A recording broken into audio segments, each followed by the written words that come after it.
Hey everybody, it's so good to see you. Thank you for tuning in. We can't wait just to go through this evening with you and participate with you. But a big warm welcome to our Urban Church online live stream. We just love that we get to connect with you like this. But I just want to say to you, don't just sit there and listen. Don't feel like this isn't for you to get involved in. It absolutely is. We would love for you to participate in this tonight. And you can do that in a number of ways. And I'm going to tell you why that's important as well as we just journey through this. But this is just to say, if you want tonight, you can share this. You can share this live link via your own Facebook page. And we would love you to do that. You can even share it as a watch party, and that'll enable your people on your Facebook reach to also tune into this. You see, it's not just for us, but it's for everybody else as well. So I'd just love to encourage you to share this via Facebook or as a watch party. The other thing that we've been doing, and we've had some great images over the week, is some people taking a selfie of them watching Urban Church online and then tagging Urban Church in that. And it's just been really effective. It's been a great way of just reaching other people and letting them know that this is happening. Whilst the church may be closed, its four walls are closed, we are the church and we get to reach other people still in a variety of ways. And this is just one great way that you can do that. So I'd love to encourage you to do that. Another thing is that as we go through this tonight, and even right now as I'm talking, we would love it if you would just comment as the live stream goes. Why not just send some encouragement out to each other, say hi to each other, engage with one another, and just really participate in that. And we'll look to respond to that as we go. And we can't wait to see your comments. And I don't know, maybe you're tuning in for the first time, or maybe the second and third time, and you've not really connected with what's going on here yet, but you kind of like what you see. So why, if that's you, why not just give us an inbox during this online event, or maybe at the end, let us know who you are and how we can get in contact with you, and we can just get connected with you and help you on that journey. The other thing I want to say in this season is, again, we understand that this is a season of isolation, and it can make you feel like, what is it I can actually do? But we've got a number of people who we just want to thank so much, who have been diligently serving behind the scenes to provide things like Zoom calls and Facebook Messenger calls, where we can all see each other's faces on screen, and we can still do community in those places. And we just want to say thank you for those people who are investing in it and participating in it. And again, maybe you feel you could host something like that, and if that's you, why not get in touch with us and let us know? But thank you so much. And we just want to encourage you, hey, just stay in community, stay connected with people via these calls that we've set up. They happen all across the week in various different people's households live in that isolation point. So get connected, and this is absolutely a season. If you're sat watching and you're thinking, well, I'm not involved with that, we want you to get involved. We'd love you to. This is a season that you can absolutely make friends. So drop us a message and let us know.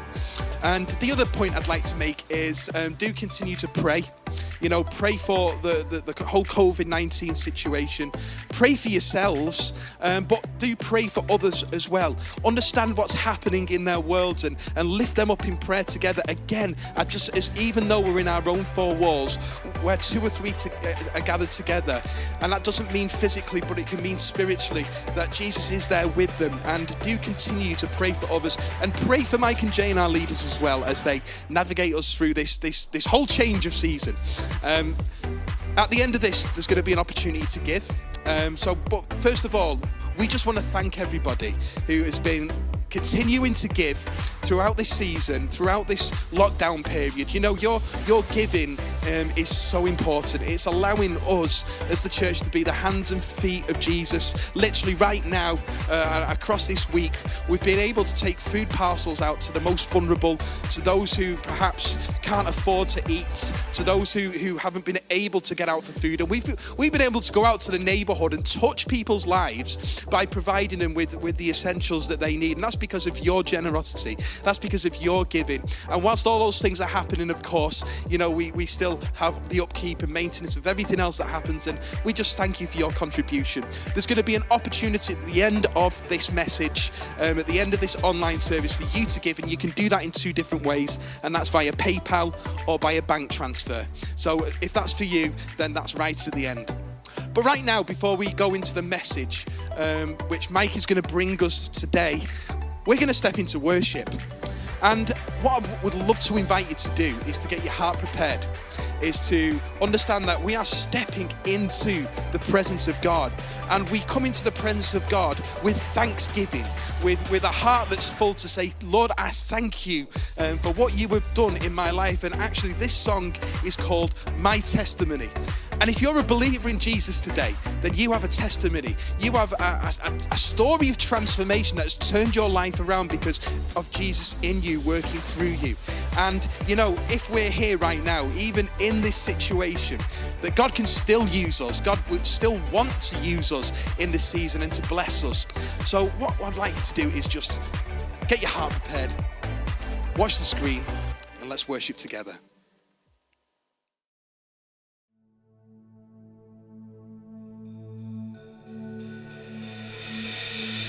I saw Satan fall like lightning. I saw darkness run for cover.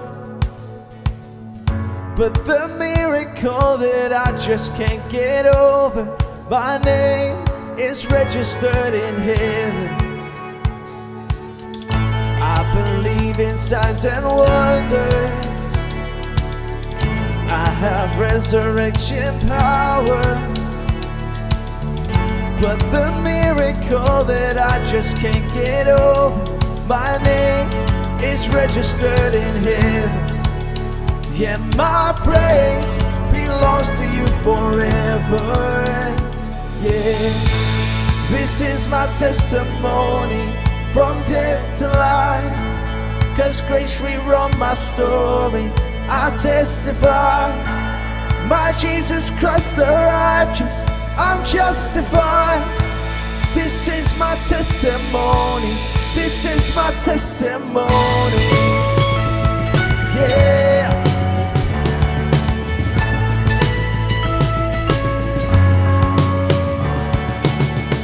Come together, sons and daughters, bought with blood and washed in water. Sing the praises of the Spirit, Son and Father. Our God will finish what He started. Yes, our God will finish what He started. Yeah. This is my testimony from death to life. 'Cause grace rewrote my story, I testify.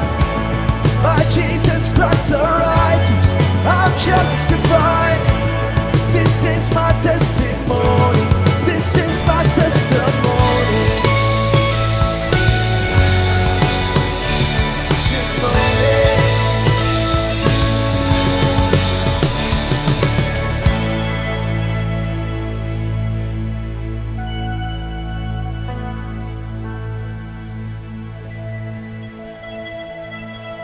If I'm not in and you're not done, greater things are still to come. If I'm not dead and you're not done, greater things are still to come. Oh, I believe. If I'm not dead and you're not done, greater things are still to come. Oh, I believe. If I'm not dead and you're not done, greater things are still to come. Oh, I believe. This is my testimony from death to life. 'Cause grace rewrote my story, I testify. By Jesus Christ the righteous, I'm justified. This is my testimony. This is my testimony. This is my testimony from death to life. 'Cause grace rewrote my story, I testify. By Jesus Christ the righteous, I'm justified. This is my testimony. This is my testimony. Yeah. Oh.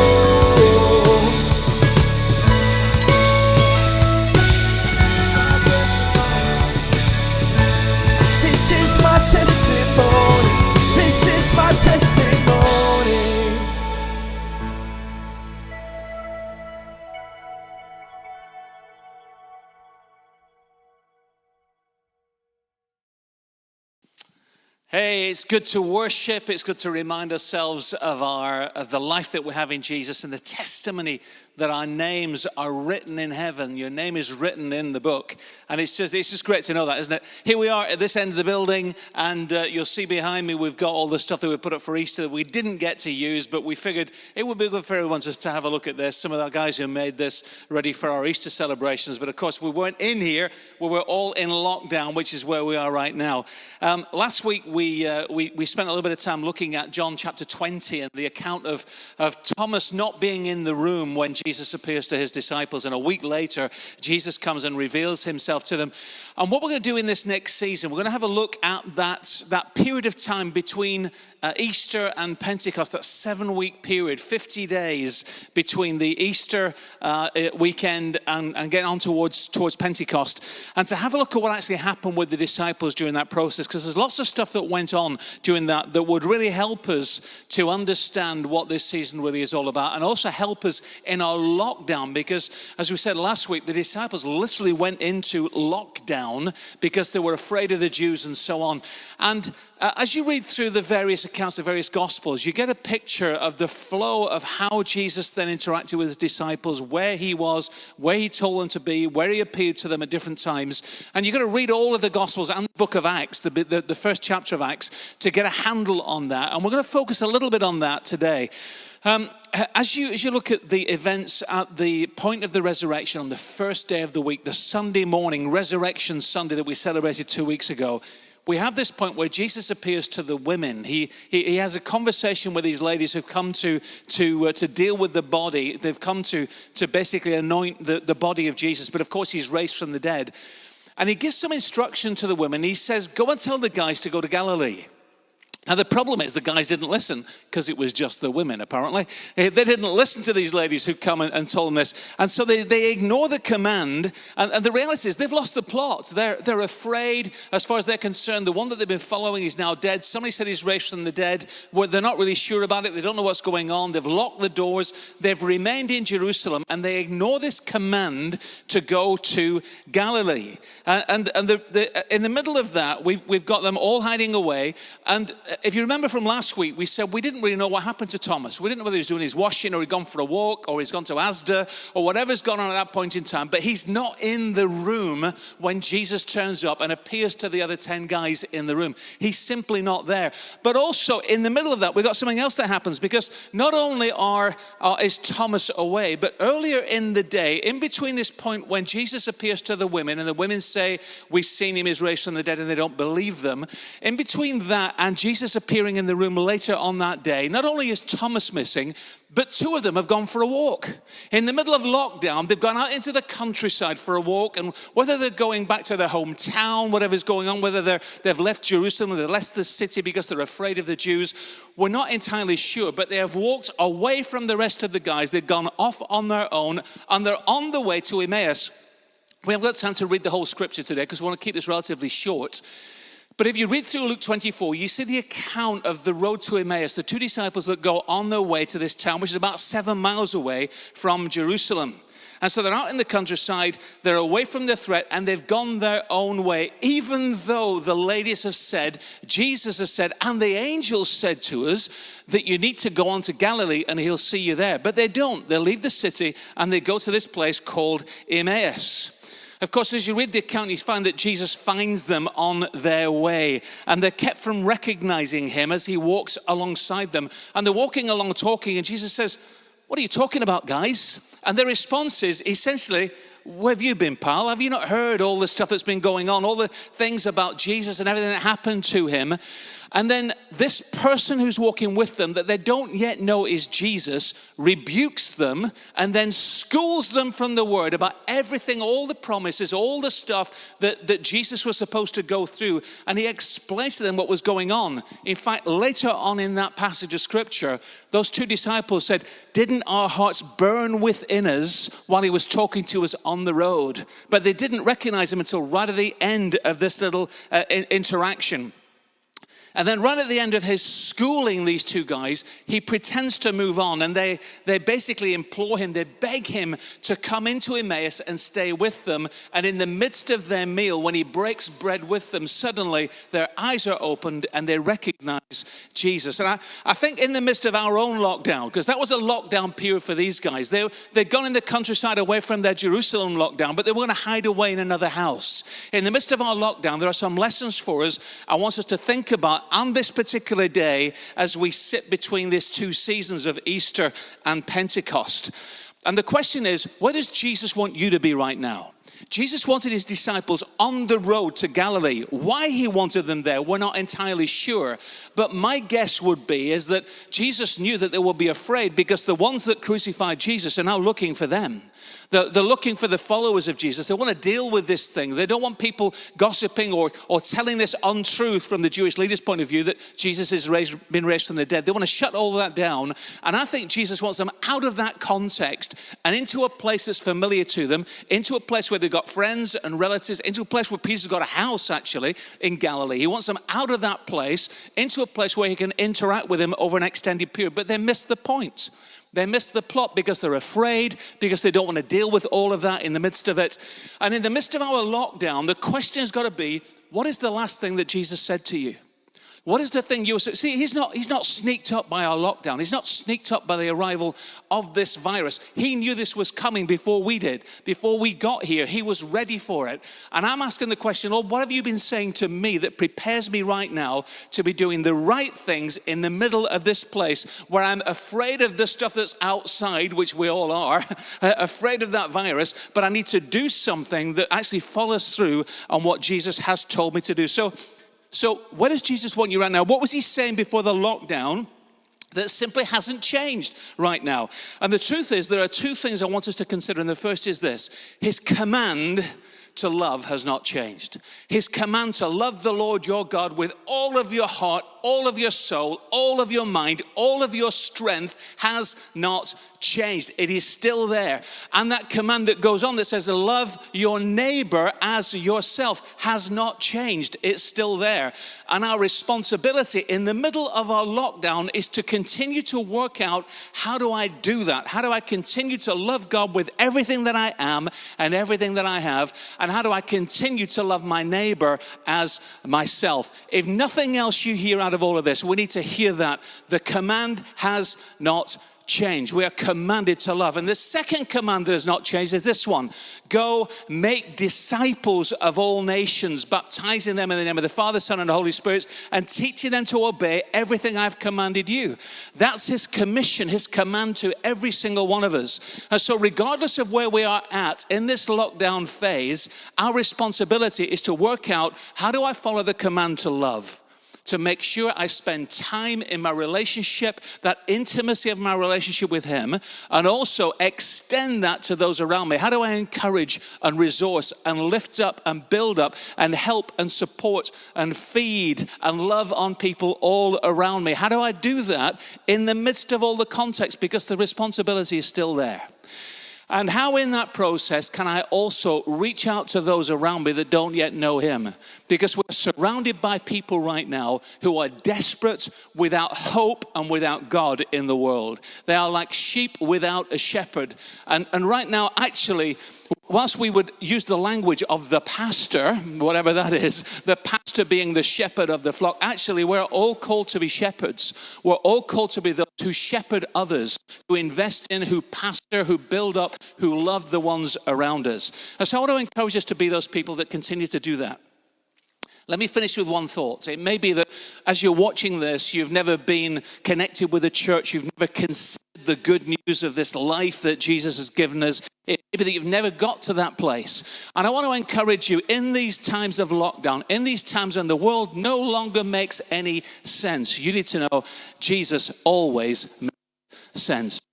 This is God's answer to every problem in the world. It's his answer to the responsibilities of man, the fallen nature of man life on this fallen planet that has basically walked away from God and decided to go our own way. And God sends Jesus as the answer to that problem. It's the answer to our separation from him. It's the answer to sin in our lives. It's the answer to sickness and disease and hopelessness. He is always the answer. And the answer that he brings is this, that you can have a life that is way beyond your wildest dreams, way beyond your wildest experience. And it's a life that begins by surrendering our present lives into his hands. It's a life that is an exchange. The life that I have, I give to him, and he gives me a brand new life that's free of a broken past, that's free of all the stuff that I'm responsible for in my past, and releases me into a brand new future. It's a life that transforms me into the image of Jesus Christ, so that when the Father looks at me, he sees his Son, not all my mess or my brokenness. It's a life that says I can have an eternity with him from the moment I step into relationship, an eternity that lasts from the moment of that relationship right through my physical death and into an eternity of life, eternal life with him. And it's yours if you will say yes to Jesus Christ. That's his instruction. That is his invitation. That is his desire for you, that you would actually step into that place. And it may be right now that you feel like you're locked in a room in your Jerusalem. Jesus is saying, come see me in Galilee. Come out of that room and come follow me. Come to be where I am. So his invitation is to draw you into that place where you can have that intimacy relationship. He can encourage, equip you, and resource you for the rest of your life. That is his gift to you. And I trust as we offer that to you this evening, that you would open your heart and receive that in this moment. God bless you. You have a fantastic day. Right now, having spent a little bit of time in worship earlier, we're going to go back into a time of worship. And I want to encourage you, wherever you're at right now, just lay things aside, take a moment, turn the lights down, do whatever you want to do, and just gather together maybe with others in your house or maybe on your own. Open up your heart and give yourself in worship and praise and adoration to the King of Kings. God bless you. Good night.